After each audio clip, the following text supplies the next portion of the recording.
இருக்கக்கூடிய தூணுல தீபம் ஏற்றலாம் அப்படின்னு ஹைகோர்ட் தனி நீதிபதி ஜி.ஆர். சுவாமிநாதன் பிறப்பித்த உத்தரவை அடுத்து பல்வேறு பிரச்சனைகள் எழுந்தது.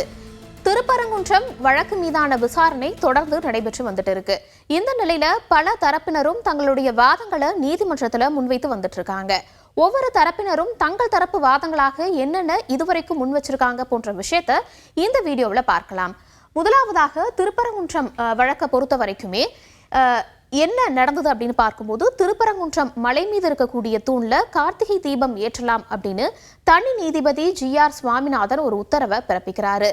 இதனை எதிர்த்து மேல்முறையீட்டு மனுக்கள் கொடுக்கப்படுது. இந்த மேல்முறையீட்டு மனுக்கள் மீதான விசாரணையை பொறுத்த வரைக்கும் நீதிபதிகள் ஜி. ஜெயச்சந்திரன் மற்றும் கே. ராமகிருஷ்ணன் அடங்கிய அமர்வு தொடர்ந்து விசாரணை செய்து வந்துட்டு இருக்காங்க. இந்த விசாரணையில ஒவ்வொருவரும் தங்கள் தரப்பு வாதங்களை முன்வைத்து வந்துட்டு இருக்கக்கூடிய சூழ்நிலையில தமிழக அரசு தரப்பு என்ன வாதங்களை முன் வச்சிருக்காங்க அப்படின்னு பார்க்கும்போது, கோயில் பக்கத்துல தர்கா அப்படிங்கிறது இருக்கு.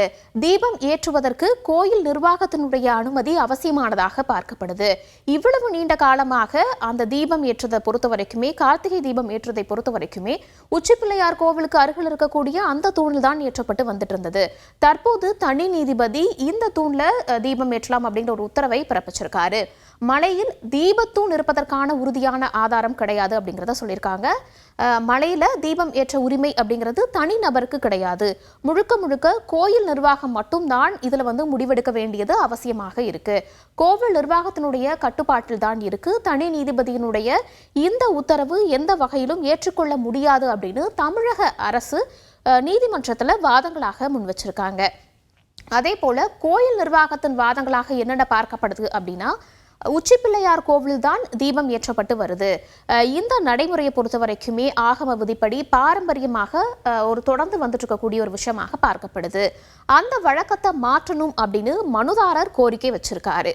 ஆகம விதிகளின் அடிப்படையில் நடந்து வரக்கூடிய ஒரு விஷயத்த மாற்றணும் அப்படின்னு நினைக்கிறது சரியானதாக இருக்காது. அதற்கு உத்தரவு பிறப்பிச்சதும் ஏற்புடையதாக இருக்காது அப்படின்னு கோயில் நிர்வாகத்தின் தரப்புல சொல்லப்படுது.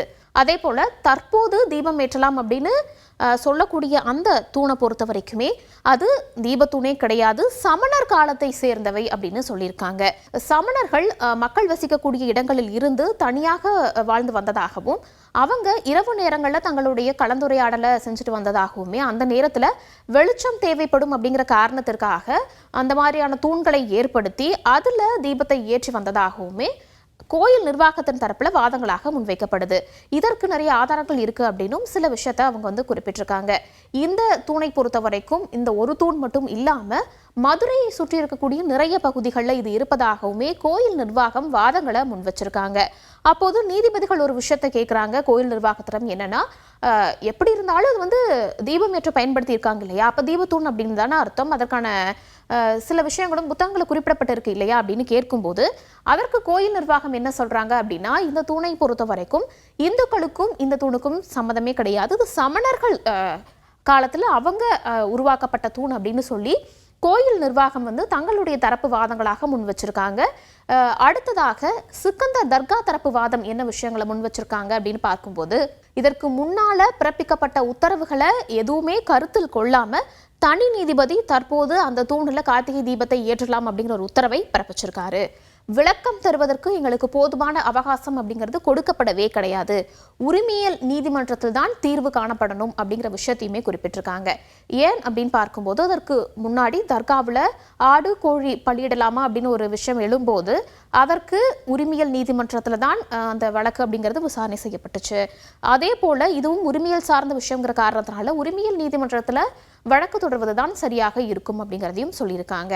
அதே மாதிரி தர்காவில் இருந்து 15 மீட்டர் தொலைவில் தீபம் ஏற்றலாமா அப்படின்னு நீதிபதிகள் தர்கா தரப்பு கிட்ட ஒரு கேள்வியை முன்வைக்கும் போது அதற்கு இதுவரை அது குறித்து முறையாக எல்லைகள் வரையறுக்கப்படல, இந்த எல்லைகள் தான் இருக்கு அப்படின்னு வரையறை நடைபெறாமல் இருக்கு. ப்ராப்பரான ஒரு சர்வே நடைபெற்று அதற்கான முடிவுகள் வந்தால் மட்டும்தான் இதற்கான தீர்வு கிடைக்கும் அப்படின்னு தர்கா தரப்பு சொல்றாங்க. அது மட்டும் இல்லாம திருப்பரங்குன்றம் மலை முழுவதுமே அளவீடு செய்ய வேண்டியது அவசியம் அப்படின்னு தர்கா தரப்பு வாதங்களாக முன் வச்சிருக்காங்க. இதனை அடுத்து வக்ஃப் வாரியம் தரப்பு சில வாதங்களையும் முன் வச்சிருக்காங்க. என்ன சொல்லியிருக்காங்கன்னா, மலை உச்சியில பல ஆண்டுகளுக்கு முன்னரே தர்கா இருந்து வந்துட்டு இருக்கு, ரொம்ப நீண்ட வருஷமாக தர்கா அங்கதான் இருக்கு. அதன் பக்கத்துல தான் தொழுகை நடைபெற்று வருது. இது வந்து ஒரு வழக்கமான நடைமுறையாக பார்க்கப்படுது. தீபத்தூண் அப்படின்னு இப்ப சொல்லக்கூடிய அந்த தூணை பொறுத்த வரைக்குமே அது தர்காவிற்கு சொந்தமான இடத்தில் தான் இருக்கு. அந்த தூண்ல தீபம் ஏற்றுவது குறித்து இதற்கு முன்பாக எந்த வழக்குகளிலுமே தீர்ப்புகள் வழங்கப்படவே கிடையாது. தற்போதுதான் இந்த தீபத்தூண் அப்படிங்கிற ஒரு விஷயம் வந்து எழுந்து அங்க வந்து தீபம் ஏற்றலாம் போன்ற விஷயங்கள் எல்லாமே சொல்லிட்டு வரதை ஒழிய முன்னாடி அந்த மாதிரியான எந்த ஒரு நடைமுறையுமே தீர்ப்புகளுமே இல்லை அப்படிங்கிறத வக்ஃபு வாரியம் தரப்பு வந்து சொல்லியிருக்காங்க. அது மட்டும் இல்லாம அந்த தூண் அமைந்திருக்கக்கூடிய மலைப்பாறை பொறுத்த வரைக்கும் அது வந்து தர்காவுக்கு தான் சொந்தமானது.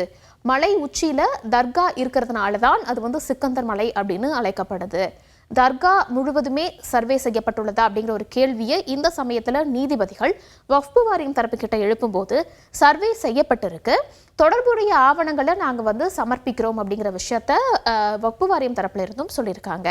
அதே மாதிரி இந்த மாதிரியான ஒரு விஷயத்தை பொறுத்த வரைக்குமே தொல்லியல் துறையினுடைய கருத்து கட்டாயமாக கேட்கப்படணும். அவங்களுடைய வாதமோ அவங்களுடைய கருத்துகள் நிச்சயமாக இந்த வழக்குகளுக்கு கேட்கப்படணும் ஒரு விஷயத்த வக்ஃபு வாரியம் வந்து முன் வச்சிருக்காங்க. இதெல்லாம் ஒரு பக்கம் இருக்க காவல்துறை தரப்பு என்னென்ன வாதங்களை முன் வச்சிருக்காங்க அப்படின்னு பார்க்கும்போது தீபமேற்றும் விவகாரம் காரணமாக கடந்த காலங்களில் 2 முறை பிரச்சனை ஏற்பட்டிருக்கிறதாக காவல்துறை தரப்பு சொல்லியிருக்காங்க. அதோடு ரீசெண்டாக வழங்கப்பட்ட அந்த தீர்ப்பிற்கு பின்னால திருப்பரங்குன்றத்தில் ஒரு பதற்றமான சூழல் வந்து நிலவி வருகிறது. பிரச்சனை ஏற்பட்ட அந்த இடத்திலேயே தீபமேற்ற வேண்டும் அப்படின்னு கோரிக்கை வைப்பது சரியானதாக இருக்காது. மனுதாரர் அந்த கோரிக்கையை வைக்கும் போது அதே நேரத்தில் உத்தரவு வந்து நீதிபதியால் பிறப்பிக்கப்பட்டதும் ஏற்புடையதாக இருக்காது அப்படின்னு காவல்துறை தரப்பு வாதமாக முன்வைக்கப்படுது. அதே மாதிரி அந்த அமைப்பை பொறுத்த வரைக்கும் அது வந்து தீபத்தூண் அப்படின்னு சொல்வதற்கான எந்த ஒரு ஆதாரமுமே கிடையாது. பொதுமக்களினுடைய நலனும் அவர்களுடைய பாதுகாப்பும் தான் எங்களுக்கு வந்து முதன்மையானதாக இருக்கு. இதெல்லாம் கருத்தில் கொள்ளாம ஒரு உத்தரவு பிறப்பிக்கப்படுவது சரியானதாக இருக்காது. வேற்றுமையில் ஒற்றுமை அப்படிங்கிற ஒரு விஷயத்த திருப்பரங்குன்றத்துல வந்து பாழ்படுத்துறது நியாயமானதாக இருக்காது. எங்களை பொறுத்த வரைக்கும், அதாவது காவல்துறையை பொறுத்த வரைக்கும் சட்டம் ஒழுங்கு தான் முக்கியம், பிரதானம். அதற்காக தான் நாங்கள் வந்து எல்லா விஷயங்களுமே பண்ணுவோம் அப்படின்னு காவல்துறை தரப்பு வாதங்களாக முன் வச்சிருக்காங்க. அடுத்ததாக மனுதாரர் தரப்பு வாதங்களாக என்னென்ன முன்வைக்கப்பட்டிருக்கு அப்படின்னு பார்க்கும்போது மலை உச்சியில் இருக்கக்கூடிய அந்த தூணை பொறுத்த வரைக்கும் தீபம் ஏற்றுவதற்கான தூண் தான் அது அப்படிங்கிறத மனுதாரர் தரப்பு சொல்றாங்க. அதே போல தனி நீதிபதி அதை வந்து ப்ராப்பரா ஆய்வு செஞ்சு கோவில் சொத்துல இருக்கக்கூடிய தூணுல தீபம் ஏற்ற உத்தரவு இட்டிருக்காரு. கோவில் சொத்துல தீபம் ஏற்றக்கூடாது அப்படின்னு சொல்வதற்கு யாருக்குமே உரிமை கிடையாது அப்படிங்கிற விஷயத்தையுமே மனுதாரர் தரப்பு சொல்லியிருக்காங்க. அது மட்டும் இல்லாம பாரம்பரியமாக மலை உச்சியில தான் தீபம் ஏற்றப்பட்டு வந்துட்டு இருந்தது. இடையில தான் வந்து அந்த உச்சிப்பிள்ளையார் கோவில் பக்கத்துல தீபம் ஏற்றக்கூடிய நடைமுறை வந்தது. மீண்டும் அந்த பாரம்பரியத்தை நாங்கள் வந்து மீட்டெடுக்கணும் அப்படிங்கிற ஒரு காரணமாக தான் அந்த இடத்துல தீபம் ஏற்றலாம் அப்படிங்கிற ஒரு கோரிக்கையை நாங்கள் வைக்கிறதாகவும் மனுதாரர் தரப்பு சொல்லியிருக்காங்க. இப்படி திருப்பரங்குன்றம் மேல்முறையீட்டு விசாரணையின் போது ஒவ்வொருவரும் தங்கள் தரப்பு வாதங்களை முன்வைக்கும் போது நீதிபதிகள் நேற்றைய விசாரணையில இறுதியாக என்ன விஷயங்களை குறிப்பிட்டிருக்காங்க அப்படின்னா, கார்த்திகை மாதம் முடிஞ்சிருச்சு, மார்கழி மாதம் வந்துருச்சு. எனவே இந்த வழக்குல அவசரமாக உத்தரவுகளை பிறப்பிக்கணுங்கிற அவசியம் கிடையாது. ஆதாரங்களை போதுமான அளவு சமர்ப்பிக்கிறதுக்கும் ஒரு கோரிக்கையை வச்சிருக்காங்க. அதே போல கோயில் தரப்பும் தர்கா தரப்பும் பேச்சுவார்த்தைக்கு தயாரா போன்ற கேள்விகளுமே முன்வைக்கப்பட்டிருக்கு. மேலும் இன்றைய விசாரணையும் தொடரும் அப்படிங்கிறதையும் நீதிபதிகள் சொல்லியிருக்காங்க. ஆரம்பத்துல தனி நீதிபதி கார்த்திகை தீபத்தை அந்த தூண்ல ஏற்றலாம் அப்படின்னு சொன்னதை அடுத்து பிரச்சனை ஏற்படுது. தமிழக அரசு தரப்புல அதை எதிர்த்து மனு தாக்கல் செய்யறாங்க. அதே போல கோவில் நிர்வாகமும் இது வந்து ஒரு தனிநபர் அந்த இடத்துல போய் தீபம் ஏற்ற முடியாது, இது வந்து கோயில் நிர்வாகம் முடிவெடுக்க வேண்டிய விஷயம், வீட்டில் தீபம் ஏற்றதாக நினைத்துட்டு ஒரு இடத்துல கோயில் நிர்வாகம் இருக்கக்கூடிய இடத்துல தீபம் ஏற்றணும்னு நினைக்கிறது முறையானதாக இருக்காது அப்படின்னு கோயில் நிர்வாகம் சொல்றாங்க. தர்கா தரப்புமே என்ன சொல்றாங்கன்னா, அந்த தர்கா இருக்கக்கூடிய இடத்திற்கு அருகில தூண் இருக்கிறது, அங்க ஏற்றும் பட்சத்துல நிறைய பிரச்சனைகள் வரும், முறையான விசாரணை வேண்டும், எங்களிடம் ப்ராப்பரான ஆதாரங்களையும் அவகாசத்தையும் எங்களுக்கு கொடுங்க அப்படின்னு சொல்றாங்க. காவல்துறை தரப்பு என்ன சொல்றாங்கன்னா, சட்டம் ஒழுங்கை பாதுகாக்க வேண்டியது அவசியமானதாக இருக்கு, ஏற்கனவே பிரச்சனை ஏற்பட்ட இடத்துல இது மாதிரியாக செய்கிறது சரியாக இருக்காது அப்படின்னு சொல்றாங்க. வக்ஃபு வாரியம் தரப்புமே முறையான விசாரணை வேண்டும், தொல்லியல் துறையினுடைய ஈடுபாடுதல வேண்டும் அப்படிங்கிற ஒரு விஷயத்தை குறிப்பிட்டிருக்காங்க. மனுதாரர் தரப்பு என்ன சொல்றாங்க அப்படின்னா, முன்னாடி இருந்தே நீண்ட காலமாகவே இந்த தற்போது தீபத்தூண் அப்படின்னு சொல்லக்கூடிய இடத்துல தான் தீபம் ஏற்றப்பட்டு வந்தது. இடையில உச்சிப்பிள்ளையார் கோயிலுக்கு அது வந்து மாற்றப்பட்டுச்சு. எங்களுக்கு வந்து மறுபடியும் அந்த பழைய பாரம்பரிய இடத்துல ஏற்றணும் அப்படிங்கிற காரணத்திற்காக தீபத்தூண் அப்படின்னு அழைக்கப்படக்கூடிய அந்த தூண்ல தீபம் ஏற்றுவதற்கான உரிமையை கொடுக்க வேண்டும். இது வந்து கோயில் நிர்வாகம் தான் ஏற்ற போறாங்க. ஒரு தனிநபர் எதுவும் போய் இதுல பிரச்சனை பண்ண மாட்டோம் அப்படின்னு மனுதாரர் தரப்பு சொல்லியிருக்காங்க. இப்படியெல்லாம் இருக்க நீதிபதிகள் பல்வேறு கேள்விகளையும் முன்வைத்து இந்த வழக்கினுடைய விசாரணை தொடரும்னு சொல்லியிருக்காங்க. ஆதாரங்கள் சமர்ப்பிக்கப்படுவதாகவும் இருக்கிறது. இதனைத் தொடர்ந்து இந்த வழக்கினுடைய விசாரணை எப்படி இருக்கும், என்ன முடிவுகள் வரப்போகிறது அப்படிங்கிறத நம்ம பொறுத்திருந்துதான் பார்க்க முடியும்.